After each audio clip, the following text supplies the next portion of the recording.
Hello, good evening everyone. मैं doctor Swati Sharma English सूत्रा में आप सभी का स्वागत करती हूँ। और जैसा मैंने आप लोगों से कहा था कि हम लोग एक नया बैच जो है वो स्टार्ट कर रहे हैं, और that too completely free batch. कौन सी किताब का? SP Bakshi objective general English का, जिसमें मैं आप लोगों को चैप्टर वाइज जो है वो एक एक चीज जो है वो पढ़ाऊंगी। मेरे शब्दों को याद रखिएगा, चैप्टर वाइज एक एक चीज को पढ़ाऊंगी बिना कोई पैसे जो है वो चार्ज करे। और अगर आपको ये वीडियो पसंद आता है तो ज्यादा से ज्यादा इसे शेयर करें, अपने दोस्तों को बताएं, अपने जानने वालों को बताएं, जिससे जो है और लोगों को भी इस बारे में पता चले, और जो है और लोग भी जो है उसका जो है फायदा उठा पाए कि भाई हमको एक क्वालिटी का कंटेंट फ्री ऑफ कॉस्ट जो है वो मिल रहा है। और अब इस बुक को मैं आपको दिखा देती हूँ, कोई आप सोचो कि मैं इस बुक को नहीं पढ़ा रही हूँ। इसी बुक को मैं आप लोगों को पढ़ाऊंगी। कैसे पढ़ाऊंगी ये मैं अभी आपको बताना शुरू करूंगी कि कैसे जो है ये पढ़ाऊंगी, और कौन सा चैप्टर पढ़ाना शुरू कर रही हूँ वो भी आपको मैं बता रही हूँ, क्यों पढ़ा रही हूँ ये वाले चैप्टर से ये भी बता। देखिए, वैसे तो ये जो बुक है, ये जो शुरू हो रही है बुक, ये शुरू होती है फंक्शन ऑफ टेंसेस से, लेकिन मैं जो आपको पढ़ा रही हूँ मैं इसका यूनिट सेकंड के वर्ब से जो है वो स्टार्ट करूंगी, 8th चैप्टर से। ये किताब में यूनिट सेकंड के 8th चैप्टर जो है वो है वर्ब। वहां से मैं आप लोगों को शुरू कर रही हूँ वर्ब से। और वर्ब से स्टार्ट करने का मेरा पर्पस ये है कि जब हम वर्ब समझ जाएंगे तो टेंसेस समझाने आसान रहेंगे, इसलिए मैं इसे वर्ब से स्टार्ट कर रही हूँ। अगर आपके पास ये किताब नहीं है तो आप ये किताब खरीद लीजिए, और क्योंकि वैसे तो अधिकतर स्टूडेंट्स के पास ये किताब होती ही है, आप नहीं है तो आप इस किताब को खरीद लीजिए। और जैसे मैं एक्सरसाइज बता रही हूँ, जैसे मैं पॉइंट्स बता रही हूँ, ऐसे ही आप लोग जो है वो करके देखिएगा, ठीक है। तो आप लोग जो है, मैं स्टार्ट कर रही हूँ अब इसका, आप लोग देख लीजिए एक बार। SP Bakshi objective general English completely free batch. चलिए अब स्टार्ट करते हैं विदाउट वेस्टिंग टाइम।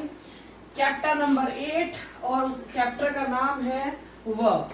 स्टार्ट करने का पर्पस वर्ब से ये है क्योंकि आप लोगों को वर्ब के बढ़ाने के बाद टेंसेस पढ़ाना, वॉइस पढ़ाना ज्यादा आसान रहेगा, इसीलिए मैं पहले वर्ब पढ़ा रही हूँ।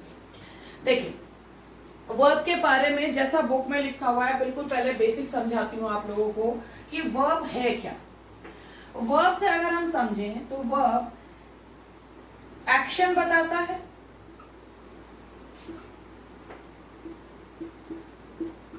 वर्ब बताता है एक्शन। वर्ब किसी व्यक्ति या वस्तु के, व्यक्ति या वस्तु के साथ क्या हुआ यह बताता है। और तीसरा, कोई व्यक्ति या वस्तु क्या है ये बताता है। तो वर्ब एक्शन बताता है, किसी व्यक्ति या वस्तु के साथ क्या हुआ एक्शन बताता है, तो वो जो है वो मेन वर्ब के रूप में यूज होता है। अगर किसी व्यक्ति या वस्तु के साथ क्या हुआ तो ये पैसिव वॉइस हो जाता है, और कोई व्यक्ति या वस्तु क्या है तो ये जो है ये बताता है कि उसकी अवस्था बताता है। तो इसको एक एक करके आपको समझाती हूँ। जैसे मैंने आपका एग्जाम्पल, मैं एग्जाम्पल भी इसी किताब के ही ले रही हूँ।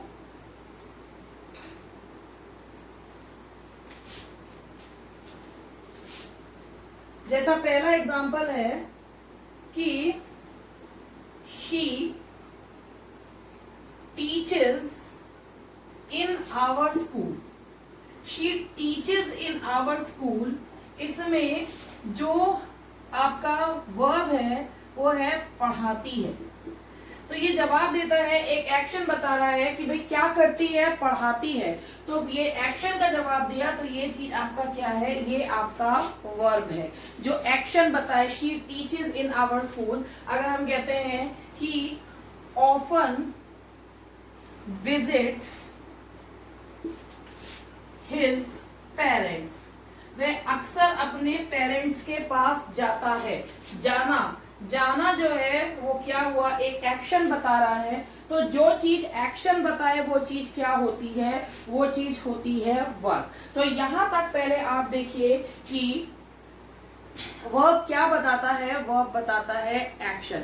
देखिए, मैं आपको बिल्कुल बेसिक से बता रही हूँ, बेसिक चीजें बिल्कुल बताऊंगी आपको। पहले वर्ब के बारे में बता के उसके बाद इसकी एक्सरसाइज से क्वेश्चन जो है, पहले पॉइंट बताऊंगी फिर उसके क्वेश्चन बताऊंगी। नोट्स बनाइएगा, रजिस्टर जरूर लेके बैठिएगा और नोट्स बनाइएगा, जिससे कि ये मत सोचिएगा कि नोट्स नहीं बनाए, बिल्कुल नोट्स बनाइएगा, क्योंकि ये चीज आपको बार बार जो है वैसे तो वीडियो पड़े रहते हैं, लेकिन अगर आप एक रूटीन में हैबिट बना लेते हैं अपनी कि नोट्स बनाने की, तो वो आपके लिए ज्यादा हेल्पफुल होगा। और स्टूडेंट्स को ये लगता है कि भाई इसमें तो पॉइंट टू पॉइंट चीज दे रखी है, हमको समझ में नहीं आ रही, तो मैं हूं ना आपको समझाने के लिए, मैं एक एक चीज आपको जो है वो क्लियर करके चलूंगी। तो देखिए, इसमें जो नहीं भी दे रखा मैं वो भी बताऊंगी आप लोगों को।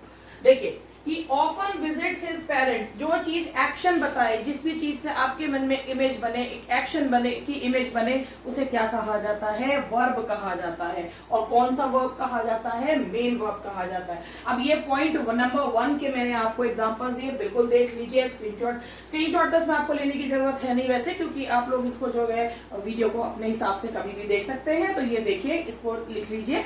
अब मैं आपको इसका दूसरा पॉइंट बताती हूँ। ये है किसी व्यक्ति या वस्तु के साथ क्या हुआ, उस पर क्या प्रभाव पड़ा, किसी व्यक्ति या वस्तु पर किसी एक्शन का क्या प्रभाव पड़ा, ये है।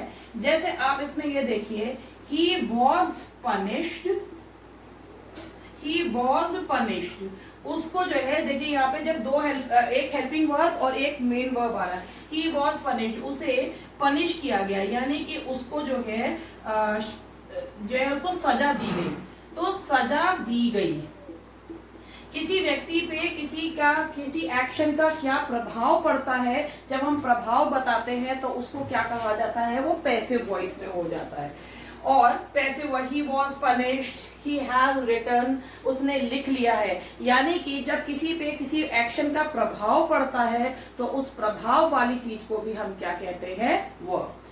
अब तीसरी चीज और बता देती हूँ, कोई व्यक्ति या वस्तु क्या है। जैसे मैंने कहा कि he is a chemist, तो जो वर्ब ये जवाब दे, he is what, एक केमिस्ट है, वो एक केमिस्ट है, यानी कि जो है दवा देने वाला है, दवा विक्रेता है। तो he is a chemist, जो वर्ब क्या का जवाब दे, कोई व्यक्ति या वस्तु क्या है, तो उसमें आपको क्या लगाना है? जो वर्ब ये बताए वो भी क्या चीज है? That is verb. अब मैं आपको एक एक करके और पॉइंट बताती हूँ, फिर उसके बाद हम लोग आगे बढ़ेंगे, हम इसकी एक्सरसाइज को देंगे। एक्सरसाइज, लेकिन सिर्फ एक्सरसाइज नहीं, पहले पॉइंट फिर एक्सरसाइज, पॉइंट एक्सरसाइज, इस तरीके से करवाऊंगी। तो अब आप पहले यहाँ तक देख लीजिए कि वर्ब है। अब मैं आपको वर्ब को और अच्छे से समझाती हूँ। देखिए,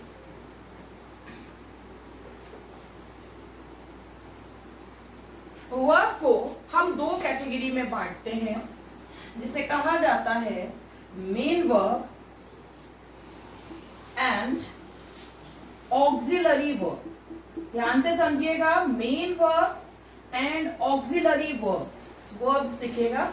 देखिए, मेन वर्ब का मतलब है कि जिस एक्शन की इमेज बनती है, जो एक्शन होता हुआ दिखता है, यानी कि जो एक्शन अपने आप में कंप्लीट होता है, उसे मेन वर्ब कहते हैं। जो एक्शन अपने आप में कंप्लीट हो। आप ये सारे पॉइंट जरूर लिखिएगा और जरूर अब बताइएगा आपको ये वीडियो कैसा लगा। अपने आप में कंप्लीट हो, तो अब हम यहाँ पे अपने आप में कंप्लीट हो, तो इसमें जैसे मैंने यहाँ पर ये कहा कि विजिट, तो विजिट का मतलब होता है जाना। रन का मतलब होता है भागना। ईट का मतलब होता है खाना। तो जो एक्शन अपने आप में कंप्लीट हो उसे क्या कहा जाता है? मेन वर्ब कहा जाता है। ऑक्सिलरी वर्ब जो होते हैं ये दो तरीके के होते हैं, जो इसमें आपका आएगा कि helping verbs and modal auxiliaries जो आते हैं। तो हेल्पिंग वर्ब में देखो, to do, to be, to have. अच्छा, ये डू है जो बताता है क्या कार्य करना है, तो इसका हेल्पिंग वर्ब है आपके do, does, did. To be, is, are, am, was, were. और टू हैव क्या आपके अधिकार में है, इसके लिए यूज करते हैं हैज, हैव, हैव। तो जो वर्ब्स अपने आप में एक्शन कंप्लीट बता रहे हैं उन्हें क्या कहा जाता है, मेन वर्ब। लेकिन जो मेन वर्ब की सहायता करते हैं उन्हें सहायक क्रिया यानी कि ऑक्सिलरी वर्ब्स जो है वो कहा जाता है। इसके अलावा मॉडल्स भी होते हैं जो मैं आप लोगों को आगे जो है वो समझाऊंगी वर्ब के बारे में, जो मैंने आपको बताया। फिर मैं आपको दोबारा से एक बार मैं कैमरे के आगे आके खड़ी हो जाती हूँ और फिर आपको बताती हूँ कि वर्ब जो होता है वो क्या बताता है। वर्ब सबसे पहले वर्ब ये बताता है कि कोई व्यक्ति क्या एक्शन कर रहा है। जैसे इस समय मैं पढ़ा रही हूं तो मेरा एक्शन है पढ़ाना। और अगर मैंने ये कहा कि भाई कि आप बच्चों को पढ़ाया गया तो बच्चों पे क्या प्रभाव पड़ा, पढ़ाया गया। पढ़ाया गया वो चीज क्या है, वो भी वर्ब है, क्योंकि उन पर क्या प्रभाव पड़ा। किसी एक्शन का जब प्रभाव पड़ता है तो उसे क्या कहते हैं, पैसिव वॉइस में वर्ब कहते हैं। और अगर हम किसी व्यक्ति की मानसिक स्थिति बताते हैं या वो ये बताते हैं वह व्यक्ति क्या है तो वहां यूज करे जाते हैं हेल्पिंग वर्ब। जैसे ही इज अ केमिस्ट, तो उसका बता रहे हैं वो व्यक्ति क्या है। आगे कहते हैं आई एम नॉट इंटरेस्टेड, तो है कि अवस्था बता रहे हैं तो वहां पे क्या लगाएंगे, हेल्पिंग वर्ब का यूज जो है वो किया जाता है। तो अब आप ये देखिए एक्शन वर्ब्स को हम दो भाग में बांटते हैं, मेन वर्ब्स और ऑक्सिलरी वर्ब। जो एक्शन अपने आप में कंप्लीट हो उसे क्या कहते हैं, मेन वर्ब। और जो एक्शन जो हेल्पिंग वर्ब जो है वो मेन वर्ब को मदद करते हैं उन्हें क्या कहा जाता है, हेल्पिंग वर्ब्स या ऑक्सिलरी वर्ब। तो आप लोग यहाँ तक देख लीजिए, लिख लीजिए, आराम से अपना काम करिएगा, नोट्स अच्छे से जरूर बनाइएगा। तो यहाँ तक आप देख लीजिए। और अब हम लोग आगे बढ़ते हैं। अब हम लोग इसकी एक्सरसाइज ले रहे हैं बुक की, और बुक की एक्सरसाइज नंबर 1 लेंगे और उसको एक एक करके जो है वो समझेंगे। ठीक है, तो चलिए आगे बढ़ते हैं। ये मेन वर्ब है, मैन वर्ब लग रहा है लेकिन आई और एन मेरा मिल गया है। आगे देखते हैं।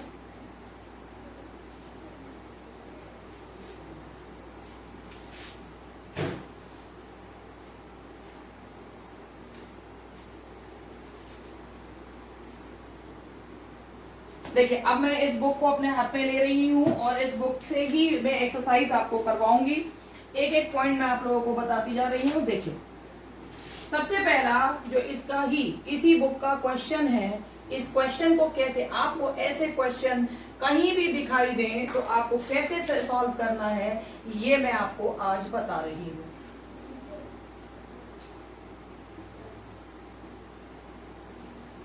None but cowards is afraid of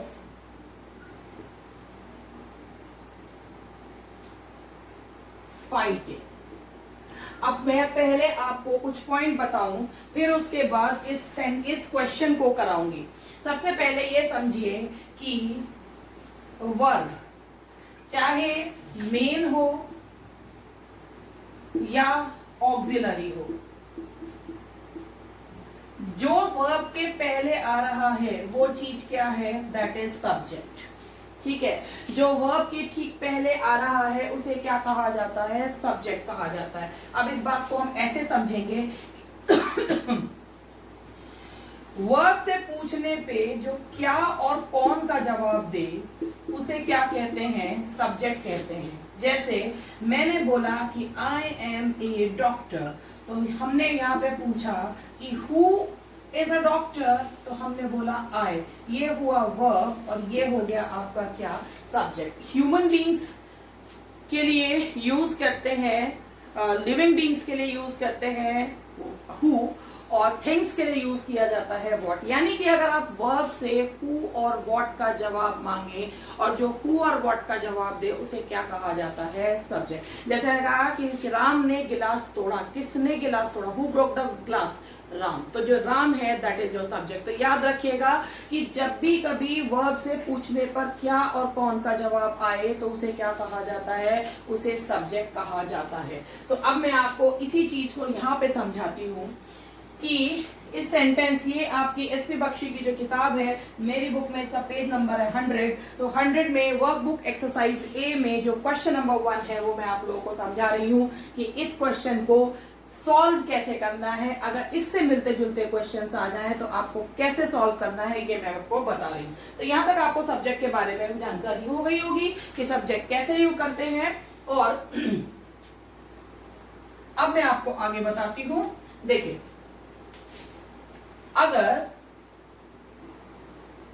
दो सब्जेक्ट्स, ध्यान से देखें, अगर दो या दो से ज्यादा सब्जेक्ट्स, अभी मैंने आपको सब्जेक्ट बता दिया, दो या दो से ज्यादा सब्जेक्ट्स, ये देखिए मैं आपके लिए पॉइंट्स भी लिख रही हूं, आप चाहे तो इन पॉइंट्स को भी लिख सकते हैं। अगर दो या दो से ज्यादा subjects either or comma neither nor not only but also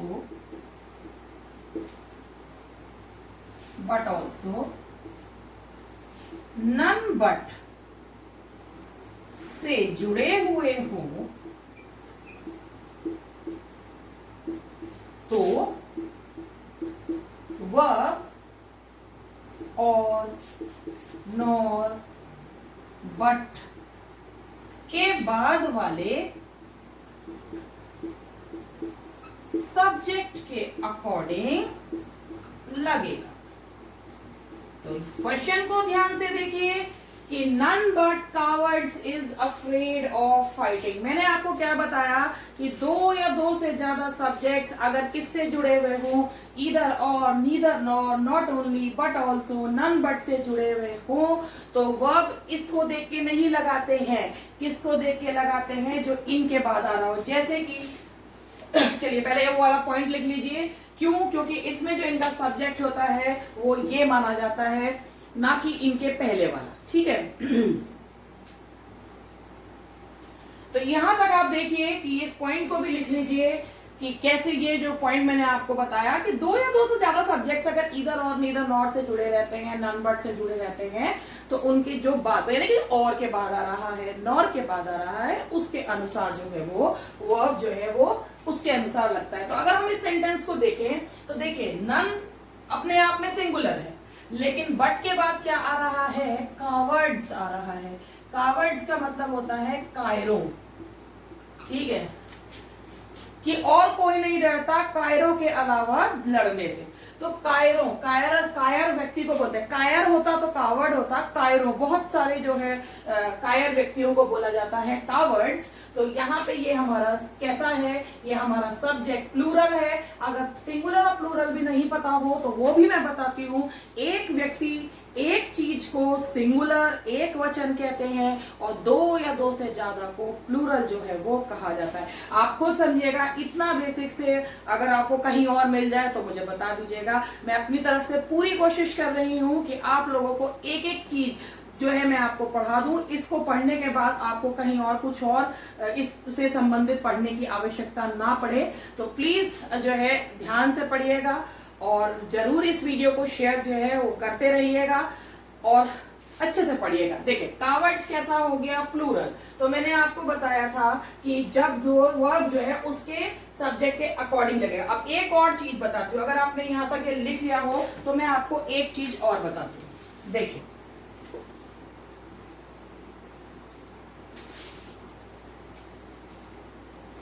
अब हम यहां पे लेते हैं singular verb and plural verb, ये लेते हैं। देखिए जिस वर्ब में एस लगा हो, जैसे मूव्स, इसमें एस लगा है, ये सिंगुलर। जो वर्ब एस पे खत्म हो रहा है वो सिंगुलर है, चाहे वो कोई सा भी हो। अब ध्यान रखिएगा, एस पे खत्म होने वाला, एस पर जो वर्ब खत्म हो, इसकी पहचान भी आराम, एस फॉर सिंगुलर, एस पर जो वर्ब खत्म हो दैट इज सिंगुलर।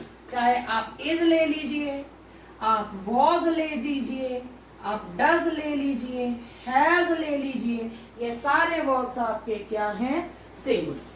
प्लूरल है जो वर्ब की बेस फॉर्म होती है, यानी कि जो वर्ब की फर्स्ट फॉर्म होती है वो क्या मानी जाती है, प्लूरल। यानी कि अगर आपके दो या दो से ज्यादा लोगों के बारे में बात करते हैं तो वर्ब की फर्स्ट फॉर्म का यूज किया जाता है।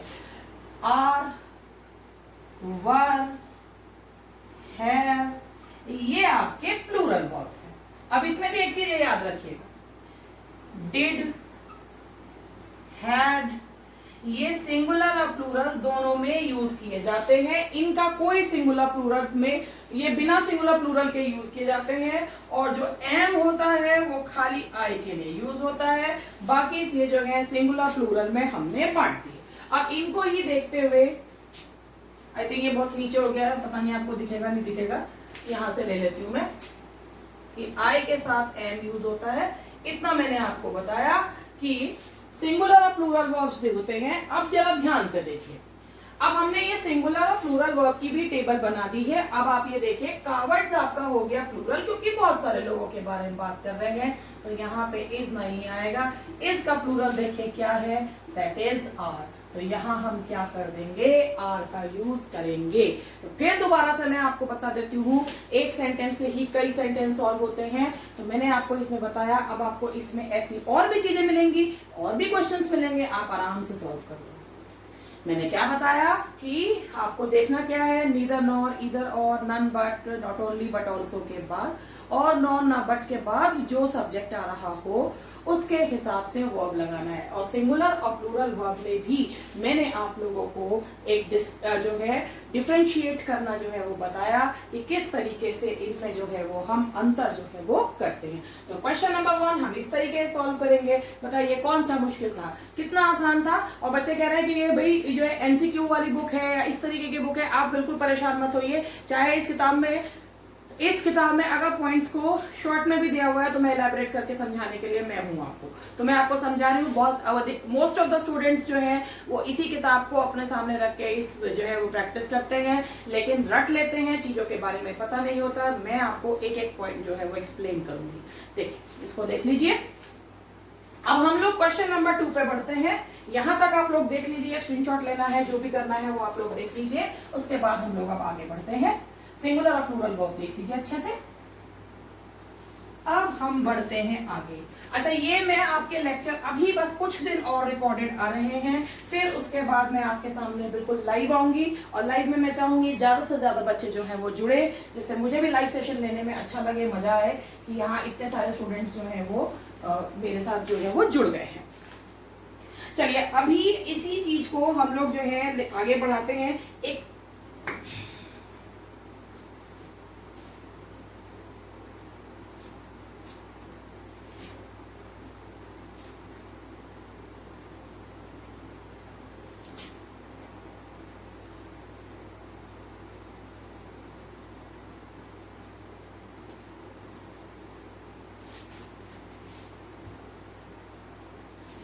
अब एक सेकंड क्वेश्चन देखिए, ये समझा रही हूं।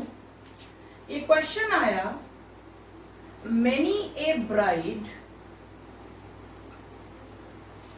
हैव बीन बर्न्ड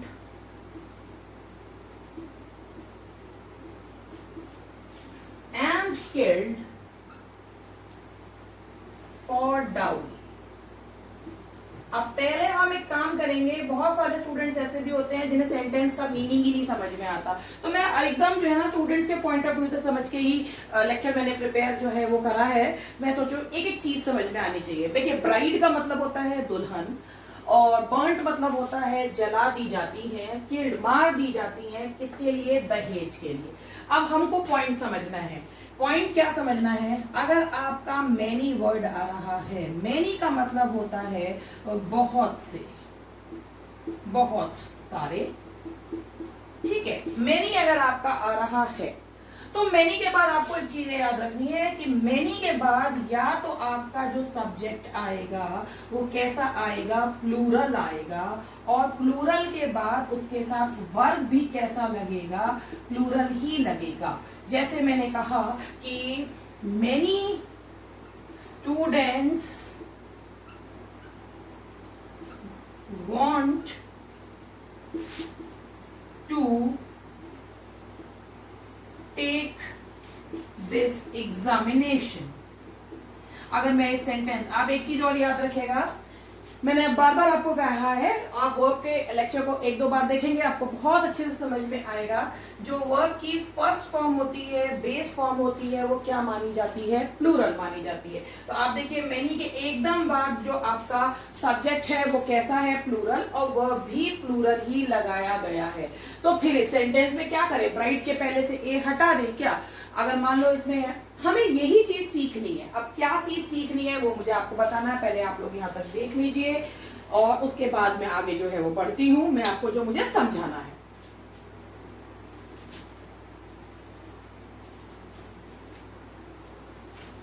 देखिए, अब यहां तक आप लोगों ने देख लिया होगा। अब मैं इस चीज को ही समझाती हूं।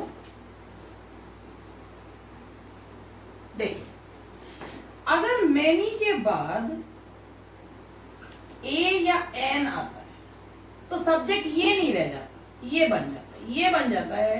तो इसके बाद हमारा जो सब्जेक्ट होता है वो भी सिंगुलर, और जो हमारा वर्ब होता है वो भी कैसा हो जाता है?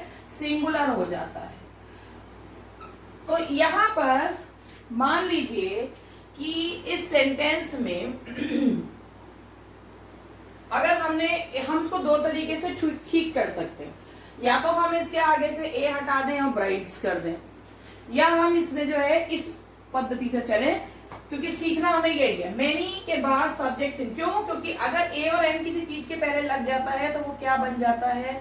सिंगुलर बन जाता है। उसमें फिर मैनी की भूमिका नहीं रह जाती। अब आप ये सोचेंगे फिर इसका मतलब क्या हुआ? मतलब वही है कि बहुत से, लेकिन ए और एन बीच में लग गया तो इसीलिए सब्जेक्ट क्या बन गया? ये हो गया, ए और एन से सिंगुलर। तो यहाँ पे मैनी ए ब्राइट तो ठीक है, हैव काट के यहाँ पे क्या कर देंगे?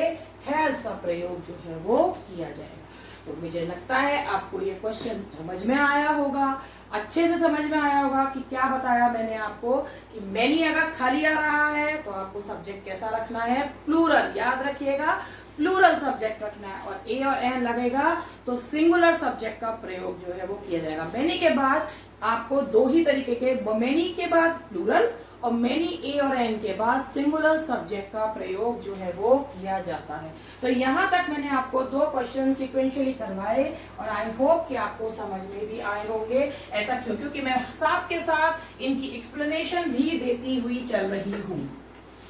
चलिए अब क्वेश्चन नंबर 3 पे बढ़ते हैं। क्वेश्चन नंबर 3 है,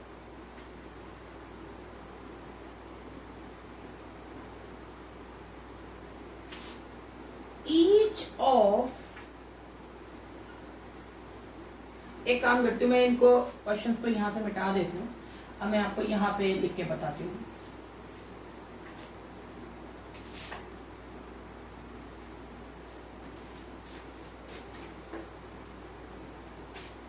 क्वेश्चन नंबर 3 है, आप अपनी बुक में चेक कर सकते हैं, जिस तरीके से मैं करा रही हूं ऐसे ही क्वेश्चन दिए।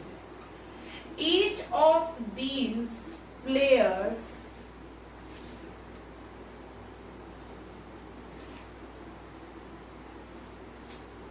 have been warned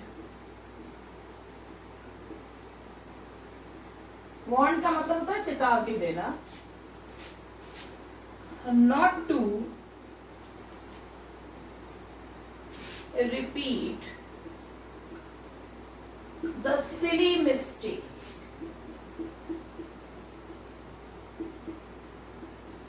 अब आप इस सेंटेंस को देखिए, ईच ऑफ दीज प्लेयर्स, जिससे प्रत्येक प्लेयर को, प्रत्येक खिलाड़ी को वार्न करा, चेतावनी दी गई थी कि इस मूर्खतापूर्ण गलती को ना दोहराएं। यही तक क्वेश्चन आ रहा है, ठीक है। अब आपको मैं एक चीज बताऊं, देखो अगर आपके सेंटेंस में ईच, एवरी, ईदर या नीदर आ रहा है, अब पहले हम इनका मतलब भी समझेंगे। ईच प्रत्येक, एवरी का मतलब भी होता है हर एक, लेकिन सभी होता है, लेकिन प्रत्येक के सेंस में, सभी प्रत्येक के सेंस में। ईदर दो में से एक, नीदर दो में से एक भी नहीं, दो में से एक भी नहीं, इसमें कॉमन क्या है कि यहाँ पे एक एक एक आ रहा है। अब मान लीजिए भाई, मान के लीजिए इनके बाद आता है ऑफ, तो ऑफ के बाद आने वाला जो सब्जेक्ट आएगा, चाहे वो नाउन हो या प्रोनाउन हो, वो प्लूरल, ठीक है, क्योंकि ऑफ के बाद आने वाला सब्जेक्ट प्लूरल यूज होता है। लेकिन चूंकि हमारा सब्जेक्ट का जो मुख्य पार्ट है वो ये है, ईच, एवरी, ईदर, नीदर, इसलिए भले ही इनके बाद सब्जेक्ट प्लूरल आए, लेकिन वर्ब कैसा यूज होता है, सिंगुलर। तो मेरी बात ध्यान से सुनिएगा बच्चों, कि मैंने क्या कहा कि अगर सेंटेंस में ईच, एवरी, ईदर या नीदर आ रहा है, तो और उनके बाद ऑफ है, तो ऑफ के बाद सब्जेक्ट तो प्लूरल लगाओगे, क्योंकि ऑफ के बाद, ऑफ का मतलब होता है बहुत सारों में से एक, ठीक है, तो ऑफ के बाद सब्जेक्ट तो प्लूरल लगाओगे, लेकिन वर्ब कैसा लगेगा, सिंगुलर। क्यों लगेगा, क्योंकि सब्जेक्ट के लिए रूप में ये यूज हो रहे हैं। ईच मतलब प्रत्येक, एवरी मतलब भी प्रत्येक, ईदर दो में से एक, नीदर दो में से एक भी नहीं। अब जरा आप इस सेंटेंस को ध्यान से पढ़िए। सभी, प्रत्येक खिलाड़ी, बहुत सारे खिलाड़ियों में से प्रत्येक खिलाड़ी, देखिए ये ऑफ के बाद जो आपका सब्जेक्ट है वो कैसा आया है, प्लूरल। लेकिन जैसा मैंने आपको बताया था, हमें वर्ब इसके हिसाब से नहीं लगाना, किसके हिसाब से लगाना है ये, और चूंकि ये सिंगुलर है, इसीलिए यहाँ पे हम हैव की जगह क्या लगाएंगे, हैज का यूज जो है वो किया जाएगा। आई होप आपको ये 3 पॉइंट से ही आप काफी सारे क्वेश्चन, वर्ब के क्वेश्चन जो है वो सॉल्व कर सकते हैं। अभी मैं एक क्वेश्चन आपको और करवाती हूँ, और बाकी के क्वेश्चन मैं आप लोगों को कल करवाऊंगी। बताइएगा जरूर आपको कैसा लगा, कैसा, क्या चीज समझ में आई या नहीं आई, आप बताइएगा जरूर। यहाँ तक आप पॉइंट देख लीजिए, और मैं आपको नेक्स्ट पॉइंट जो है वो बताती हूँ। या एक काम करती हूँ, इन्हीं से रिलेटेड क्वेश्चंस आप लोगों को, जो मैंने 3 पॉइंट्स बताए, इसी से रिलेटेड क्वेश्चन आपको इसी में से ढूंढ के मैं करवाती हूँ। फिर आप कहोगे कि ये तो आप किसी और किताब का करा रहे, मैं इसी किताब का करवाऊंगी। तो आप लोगों ने ये देख लिया होगा। अब मैं आपको इन्हीं से रिलेटेड क्वेश्चन जो है वो करवाती हूँ। देखो, इसका ये मैं आपको एक क्वेश्चन दे रही हूँ। In old age neither of his 2 sons are prepared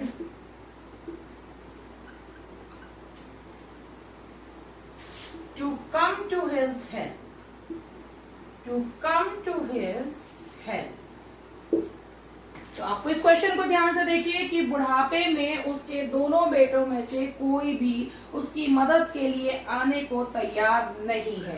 अभी मैंने आपको थोड़ी देर पहले ही ये पॉइंट बताया था, ईच हो, ईदर हो, नीदर हो, और इनके बाद ऑफ आए, तो ऑफ के बाद आपका सब्जेक्ट कैसा आता है, प्लूरल, लेकिन वर्ब कैसा आता है, सिंगुलर। तो यहाँ आर नहीं लिख के यहाँ क्या लिखेंगे, इज।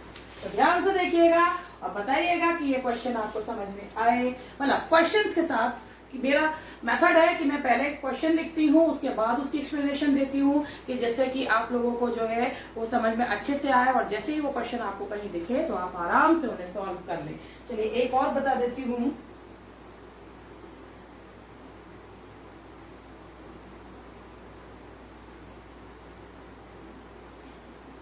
अब इसको एक जो मैंने आपको करवाया था, मैं इसको मिटा रही हूँ और फिर मैं आपको क्वेश्चन देती हूँ।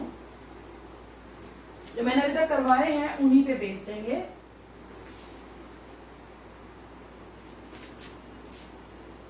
आप क्वेश्चन नंबर 5 समझ लीजिए इसे। None but those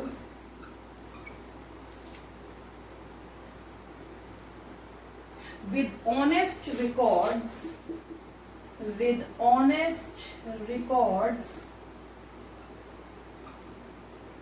needs to come to me for help। अब इस बात का मीनिंग समझिएगा कि सिवाय उनके जिनका जो रिकॉर्ड है वो ईमानदार है, जो लोग ईमानदार हैं, केवल वही मेरी मदद के लिए आगे आए। अब आप देखो बट के बाद आ रहा है दोज। दोज से ही पता चल रहा है कि सब्जेक्ट कैसा है, प्लूरल है। और प्लूरल है तो उसके बाद क्या यूज किया जाता है, वर्ब भी कैसा यूज करते हैं। अब यहाँ ढूंढो वर्ब कहाँ मिल रहा है कि वर्ब क्या है आपका, जरूरत है तो नीड्स है, जिसमें एस लगता है वो कैसा होता है, सिंगुलर। तो इसमें से हम एस जो है वो हटा देंगे।